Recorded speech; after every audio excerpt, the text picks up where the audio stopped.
목회사회학연구소에서 실시한 한국교회 심층 연구 세미나에서 한국 중형교회의 침체 현상이 극심한 것으로 나타났습니다.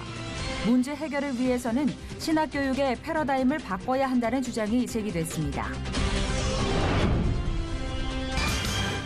우간다에서 에볼라와 유사한 마버그열 발병 사실이 확인되면서 우간다 보건당국은 질병 확산 방지에 최선의 노력을 기울이고 있습니다. 현지 선교사와 거주자는 물론 우간다 방문객들에게도 각별한 주의가 요구됩니다. 한국에 거주하는 외국인들이 늘어나면서 이들에게 복음을 전하고 전문적으로 양육하는 일이 중요한 사역이 됐습니다. 세문안교회 베트남 예배부는 공적 예배는 물론 온라인 성경학교를 운영하며 베트남인들의 영적 성장을 돕고 있습니다.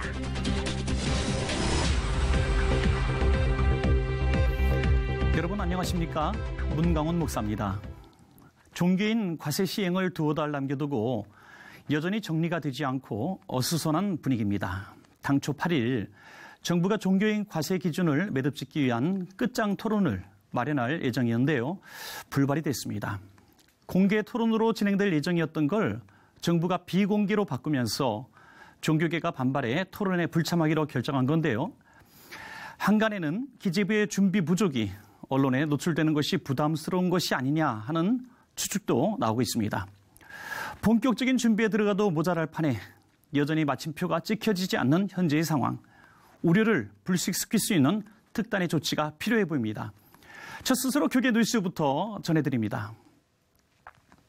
한국 교회의 위기가 소형 교회를 넘어 중형 교회까지 나타나고 있다는 분석이 나왔습니다. 신학의 패러다임을 바꿔야 한다는 대안이 제시됐습니다. 김효정 기자가 전합니다. 대형 교회 성장의 기반이 되고 소형 교회들의 자립을 돕는 데 일조하며 한국 교회의 허리 역할을 감당해온 중형 교회들이 최근 극심한 침체를 겪고 있는 것으로 나타났습니다. 목회사회학연구소가 거룩한 빛 광성교회의 후원으로 서울과 수도권 교인 수 300에서 1000명 규모의 25개 교회의 목회자와 신도를 심층 면접한 결과 이같이 드러났습니다. 세대 교체의 실패로 인한 갈등과 어려움이 가장 주된 요인으로 꼽혔습니다. 여기에 노령화와 지역 공동화가 맞물려 교인 감소를 가져왔고 정체된 교회 시스템에 적응하지 못한 다수의 젊은이들이 교회를 떠나간 것도 원인으로 지적됐습니다. 전문가들은 도미노 현상을 우려합니다. 한 개의 중형 교회가 무너질 경우 소형 교회 10개의 존립을 위태롭게 하는 결과를 초래할 수 있다는 분석입니다. 작은 교회가 무너지는 것은 전선에 붙어있지만 중형 교회가 무너지면 생태계 자체가 무너지는 일이 벌어질 것입니다. 이렇게 간다면 과연 한국 교회는 버텨낼 수 있을까 하는 걱정이 든 것입니다. 문제 해결을 위해 신학교 교육의 패러다임을 바꿔야 한다는 주장이 제기됐습니다. 클레이 사격과 같습니다. 목표물이 움직이죠.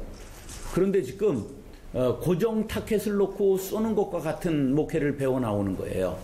사람마다 다르고 교회의 토양마다 다 다르거든요. 이 외에도 전문가들은 지역과의 관계성을 높이고 교회 운영을 보다 합리적으로 변화시켜야 한다고 언급하는 동시에 리더십 훈련, 성장년층에 맞는 콘텐츠를 개발해야 할 필요가 있다고 지적했습니다. 시채널 뉴스 김효정입니다.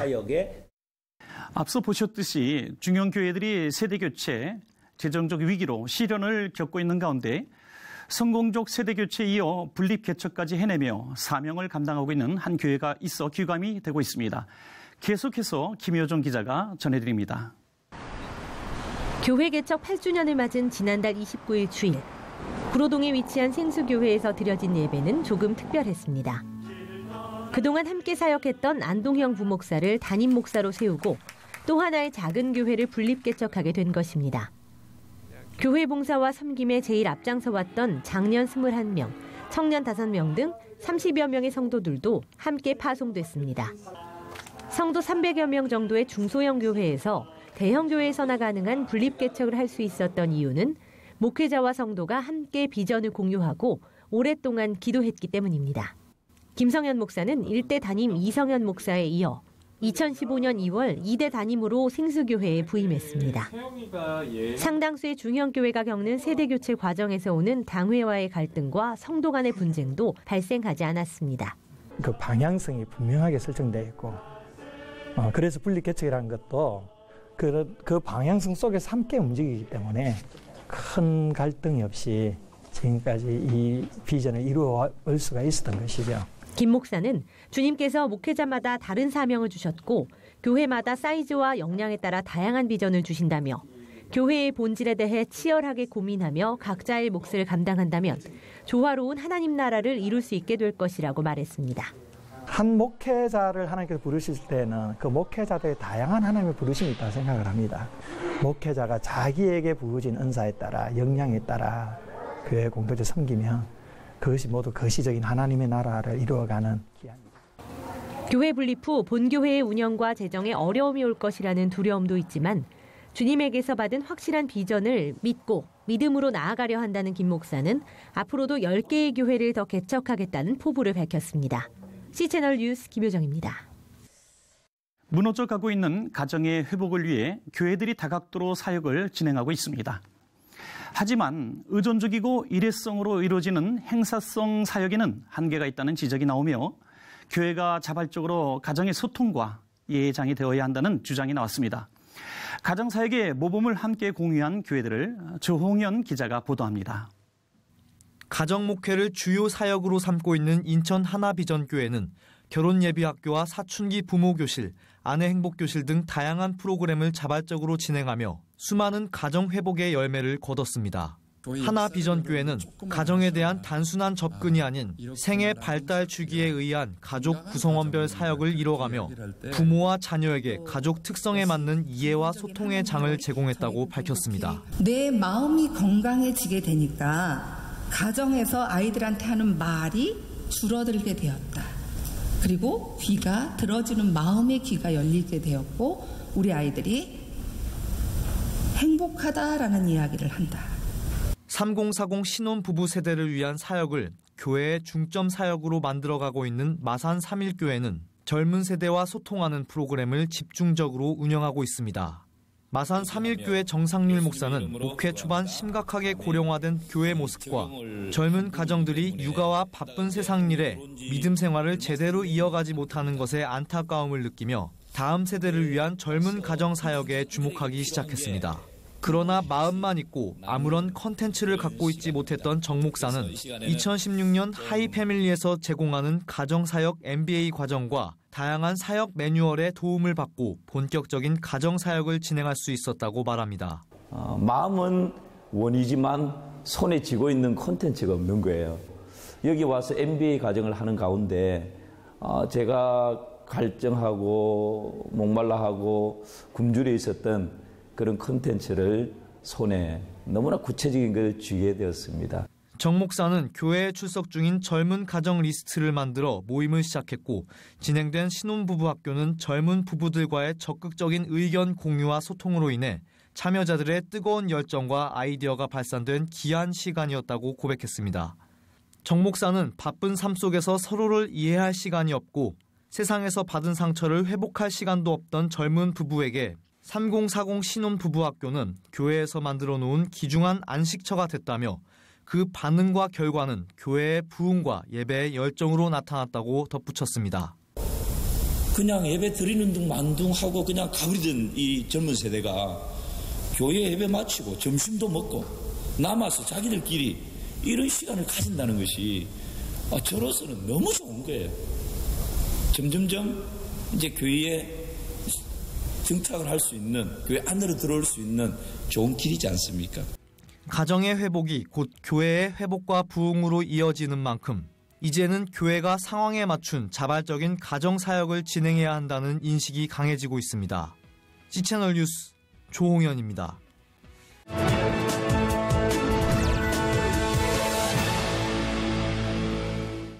우간다에 마보그열이라는 감염병이 발생해 우간다 방문자들에게 유의할 것을 당부하고 있는데요. 현지 상황 알아보겠습니다. 우간다 베데스다 병원 이면석 원장님과 전화 연결되어 있습니다.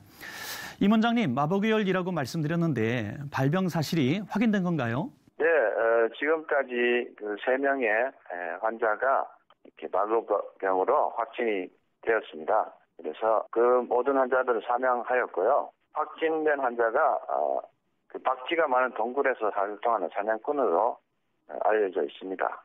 그리고 지금까지 그 장례식에 참석하여 접촉했던 가족들과 마을 주민들 및 병원의 어르신들을 관찰하며 심되는 경우 격리를 시켜 치료를 하고 있습니다. 우간다 보건 당국도 긴장했을 것 같은데요. 현지에서는 상황을 어떻게 보고 있나요? 네, 우간다 보건국에서는 지난 19일 첫 의심 환자 검사 결과를 확진하면서 마버그열 환자 발생에 대해서 공식적으로 발표를 하고 특별관리팀을 환자가 발생한 지역에 파견해서 환자와 접촉한 140여 명의 사람들을 조사하고 관리하고 있으며 지역사회와 주민들을 교육하며 치료와 예방에 대해서 알리고 질병의 전파를 차단하고자 노력하고 있습니다. 그리고 환자가 발생한 지역의 보건소와 병원에 격리 병동을 만들고 그곳에서 일하는 의료진들에게 보호장구를 착용하고 의심 환자들을 치료 관리하도록 지도 교육하고 있습니다. 특히 전통적 장례식 때 가족들이나 주민들이 안전하게 시신을 매장하고 전염되지 않도록 교육을 하고 있습니다. 환자가 발생한 지역은 2,000m 이상의 고산지대로서 교통이 불편하고 어느 정도 고립된 지역이라 마버그 병의 전파 확산을 차단하기 쉽다는 이점이 있지만 지역 주민들이 마버그에 대한 오해로 인해 누군가 자신들을 저주해서 아프게 됐다고 생각하며 의료기관에 오지 않고 오히려 잠적해버려 접촉자 관리에 어려움이 있습니다. 세 번째 사망 환자의 경우가 그러한데 증상이 발생했는데도 의료기관에 오지 않고 잠적했다가 사망이 하루 직전에 병원에 나타나서 그동안 많은 사람들이 병에 노출되고 접촉한 경우가 되겠습니다. 이 지역이 케냐와 국경을 인접한 곳이라 자칫하면 케냐로 병이 확산될 수 있는 위험도 있다고 하겠습니다. 네, 아프리카는 에볼라 때문에 얼마나 큰 어려움을 겪었습니까? 제2의 에볼라 사태가 되지 않도록 방역과 감염, 경로 차단에 만전을 기해야 할 것 같습니다. 어떤 주의가 필요할까요? 네, 마버그 병은 그 박쥐를 통해 감염되는데 감염된 환자로부터는 혈액이나 체액을 통해 전파가 되므로 심 환자의 접촉에 주의를 해야 합니다. 무엇보다도 질병 유행 지역 방문이나 여행을 자제해야 합니다. 마버그 병이 발생한 지역이 수도인 캄팔라에서 북동쪽으로 약 300km 떨어진 엘곤산 국립공원에 위치한 지역으로 많은 동굴과 폭포가 있어 관광객이 많은 곳 중 하나인데 동굴이나 박쥐 서식 지역도 피해야 할 것입니다. 현재 그쪽 지역에서 일하는 한국 NGO와 코이카 단원들은 수도인 캄팔라 지역으로 대피하도록 조치가 되어 있습니다. 사하라 이남 최빈국 중에 하나인 유간다는 여전히 가난과 에이즈, 말라리아 및 여러 기생충 질환과 에볼라 및 마버그 병의 종주국이라 할 수 있습니다. 아직까지 국민들의 교육 수준이 낮아 병이 생기면 의료기관을 찾아가기보다 주술사를 먼저 찾아가서 저주를 풀어달라고 빌거나 허브나 약초를 이용해서 치료를 합니다. 또한 의료기관의 접근성이 떨어지고 서비스가 빈약하여 제대로 된 의료 서비스를 받을 수 없는 것이 현실입니다. 통계상으로 기독교인이 70% 넘는 기독교 국가이지만 기독교 문화만 남아있고 토속 종교와 혼합되어 복음을 제대로 알지 못하고 부정부패가 만연하며 가난과 질병으로 고통당하고 있는데 하나님께서 도와주셔서 영적으로 깨어나 교회와 크리스찬들이 말씀 위에 굳게 서서 가난과 영적 무지를 벗어나 복음의 제사장으로서 지역에 쓰임받는 나라가 되도록 기도해 주십시오.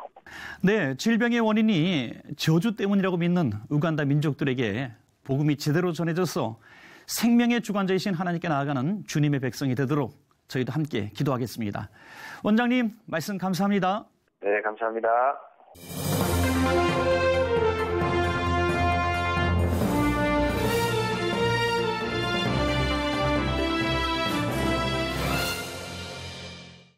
전 세계 곳곳의 선교 현장을 만나보는 시간입니다. 오늘은 베트남 민족을 하나님의 제자로 거듭나게 하는 큰 소망을 갖고 있는 세문안교회 베트남 예배부 보득지 목사님 모시고 말씀 나누겠습니다. 목사님 안녕하셨습니까? 예, 안녕하십니까? 네, 반갑습니다. 세문안교회 베트남 예배부라고 하셨는데요. 세문안교회 여러 외국인 예배 사역이 있는 것 같습니다. 그중에 한 사역이죠? 예, 그렇습니다. 제가 먼저 세문안교회에서 모모 예배부와 모모인 예배부가 좀 구별할 필요합니다. 왜냐하면 교회 안에서 영어 예배부도 있고 네. 일본어 예배부 있는데 네. 그 대상에 한국인 모여서 각 언어 예배드립니다. 네. 그러나 저희가 베트남인 예배, 몽고인 예배, 중국인 예배도 있어요. 그렇군요. 대상 좀 다릅니다. 네. 예, 대상에 그 한국 오기 전에 대부분 예수님의 아직 모르는 사람에 모여서 선교한 대상입니다. 아, 그렇군요. 네. 참 귀한 사역을 하시고 계시는데요. 우리가 일반적으로 하는 외국인 예배부 사역이라고 한다면은 이제 외국에서 우리나라에 이렇게 오신 분들인데 네. 참 우리가 예배만 드리는 것이 아니라 많은 것들을 필요로 하는 것으로 알고 있습니다. 생활을 정착하도록 돕고 또 여러 가지 생활 속에서 잘 이해하지 못하고 잘 모르는 것들을 도와주고 복잡한 일들을 많이 하시는데 우리 목사님도 그런 사역 많이 하시겠네요. 예, 그 모두 목회 사역자 다 그렇습니다만 저희 외국인 선교사도 이 부분 더 신경 써야 합니다. 네. 예, 저희 주인 예배 드리기 전에 한근 학교도 있고요. 네. 의사, 봉사, 임의용신도 있고, 네. 한근 학교에서 조급반, 중급반, 또 이중 여성 위해서 저희가 귀화 시험 준비도 과정이 있습니다. 네. 현재 저희가 예배부는 그 대상에 몇 가지 있습니다. 네. 그 중에서 근노동자 가장이 많이 있고, 이중 여성의 전반도 있고, 최근에 유학생들이 많이 있습니다. 그렇군요. 예, 그 외에서 경영사업자, 다문화 가정 부모님도 와 있습니다. 아, 그렇군요. 네. 네. 우리 베트남 사역을 하시는 목사님들 가운데 가장 오랜 사역을 하셨다고요? 예, 맞습니다. 저희가, 하나님께서 불러서, 한국에 1978년도 한국에 왔습니다. 아, 그럼 횟수로 몇 년째 되셨습니까? 지금이 20년 정도 됐는데요. 네. 그러나 저희가 신대원 졸업하자마자 베트남 돌아가서 베트남 교회에서 봉사하면서 한국인 선교사도 입조했습니다. 네, 그렇군요. 특별히 목사님 사역 중에 좀 특별한 사역이 하나 있는데, 네. 목회자 양성 사역을 하신다고요? 사실 장순례 영성 훈련 과정 중에서 제가 하나님 소망이 들었습니다. 네. 목사하면서도 신학교도 강의 좀 하겠다고 그래서 소망 들었는데요. 그래서 제가 사역하면서 교회 사역하면서 신학교 온라인 성경학교도 설립했습니다. 온라인으로요? 네. 네. 그러면 온라인으로 목회자 양성을 교육하신다는 그런 말씀인데요. 네. 참 여러 가지 문제가 될 것 같은 부분도 있는데 직접 만나기도 하시죠? 예, 그렇습니다. 네네. 저희가 온라인 배한 성경 설립하기 전에 저희가 2003년 한 번, 2010년 한 번에 집중 강의도 했습니다.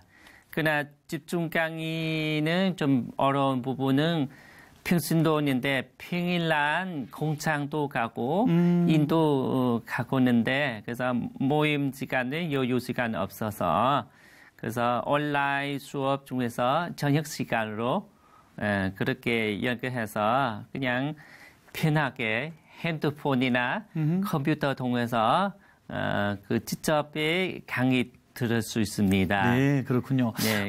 그래서 열심히 이제 온라인으로 듣고 또 목사님과 만나서 또 네. 계속 점검도 받고 교제도 하시면서 실제로 목사님까지 되신 분들이 얼마나 계신가요?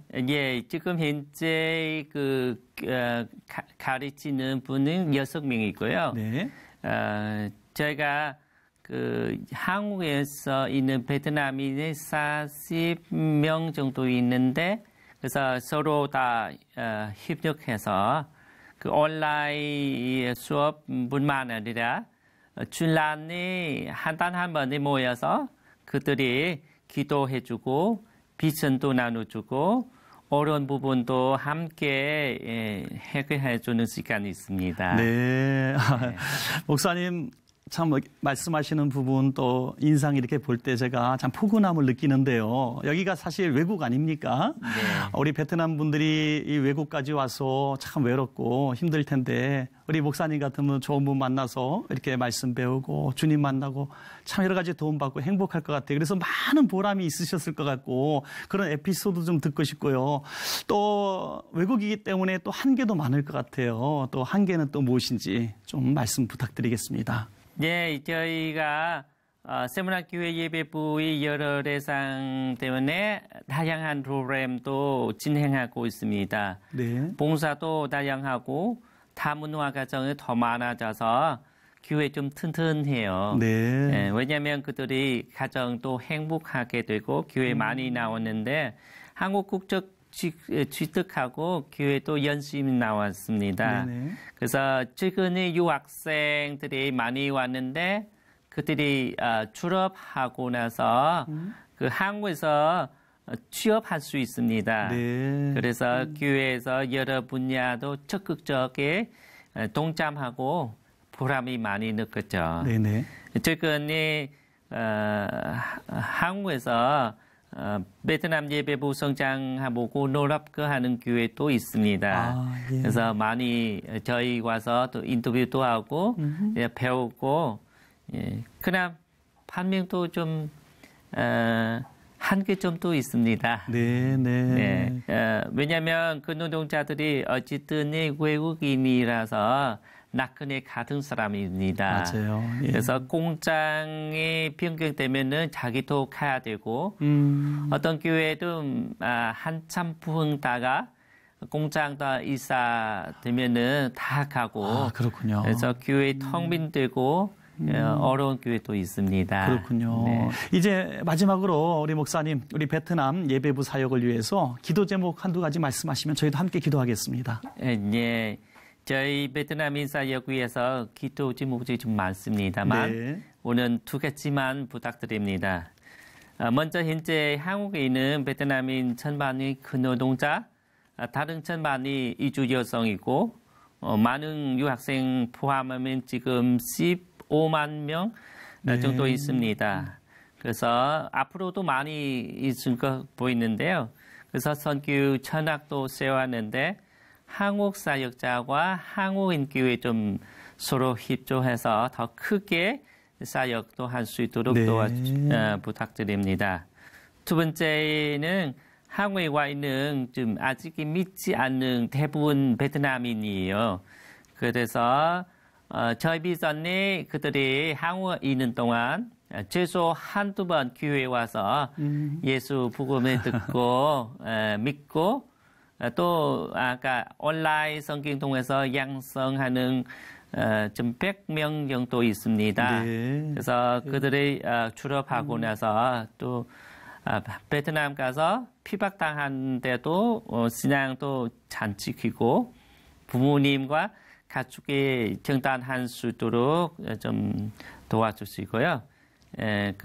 그들이 지금 베트남에서 가정교회도 많이 만들고 있는데요. 돌아가서요? 네. 네. 교회도 많이 생기도록 기도 부탁드립니다. 네, 우리 목사님 기도 제목 한 말씀 한 말씀 너무나 귀하지 않은 제목들이 없는 것 같습니다. 우리가 함께 기도하고 꼭 이루어질 줄로 믿습니다. 네, 목사님 오늘 말씀 감사합니다. 네, 감사합니다.